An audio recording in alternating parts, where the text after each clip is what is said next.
As planned, Vignette meets with the Black Ravens. She comes in as their leader. Dahlia is interrogating Ren, a fellow member who was taken into custody. Dahlia and Bolero strap her wings down with a corset to keep her from flying away and begin questioning her. They had her coated and cuffed. So Dahlia wonders how she managed to give them the slip. Before proceeding, Hamlin introduces Vignette to Dahlia, who knows all about Vignette's past, getting their countrymen out of a noun. Dahlia remarks that much like Vignette, being a lady's maid wasn't for her. In fact, it's one of her old wing corsets that she has tied tight around the supposed informant. Dahlia claims that they're forced to wear these corsets because the leggers are envious. They can't fly and so they wish to cripple those who can.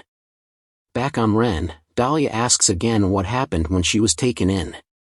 When Ren refuses to answer, Dahlia flips her over the balcony, sending her plummeting to her doom. Dahlia explains that the police have been looking for a foothold into her organization. So, when one of hers spends a night in police custody and she won't say anything about it, Dahlia has no choice but to get rid of her. The way she sees it is a Pharisee who picks the groundlings over them belongs to the ground.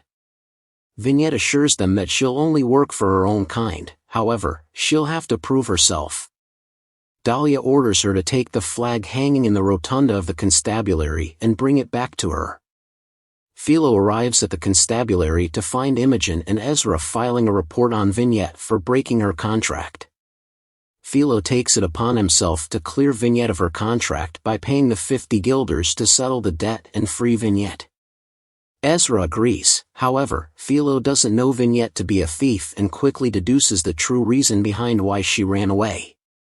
Once Philo is gone, Ezra reveals to Imogen that they're in financial trouble despite the fact that their father left them with $10,000 a year. Ezra explains just how much it takes to sustain a household, down to Imogen's fancy wardrobe. He tried to take the resources their father left them and use it to grow their income, but it backfired. Ezra aims to procure a loan to fund the refurbishment of another ship. He insists that there's still money to be made in this business, but Imogen begs to differ, and she refuses to allow him to offer the house as collateral to the bank. Not that Ezra takes what she has to say into consideration. As it turns out, Jonah was not taken by Ritter Longerbane, but rather his own mother. Her heels click against the stone floor as she circles her son. Jonah, still unaware that his mother is his own abductor, threatens to have everyone killed. Piety thanks the Haruspecs for convincing her husband that it was Longerbane who took Jonah. While the Haruspecs has served Piety's family for many years, never before have they asked her to lie. Imogen watches Agrius from her window. She suspects that he's desperate for attention and intends to prey on that desperation to get money from him. So, Imogen writes an apology letter and sends it over with Aphissa. Agrius tells Aphissa to tell Imogen that he would be pleased to take tea with her tomorrow. Mima Sawson of the Revansclear Order has come to see Aisling's body. After what happened, Aisling would never rest if Mima didn't anoint her.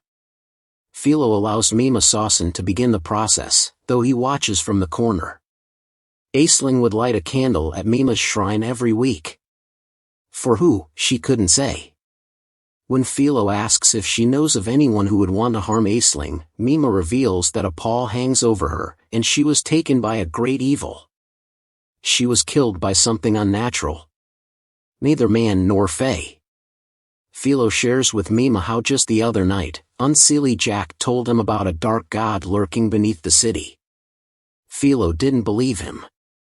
Vignette enlists in Tourmalin's help to steal the flag from the center of the constabulary. Tourmalin provides a distraction, claiming she was robbed, though Cup Pins doesn't seem to care. She proceeds to attack him with her purse to gain everyone's attention while Vignette flies up and grabs the flag. She's spotted, forcing Vignette to flee upstairs with the flag in search of an escape. Vignette makes her way through the constabulary as they shoot at her.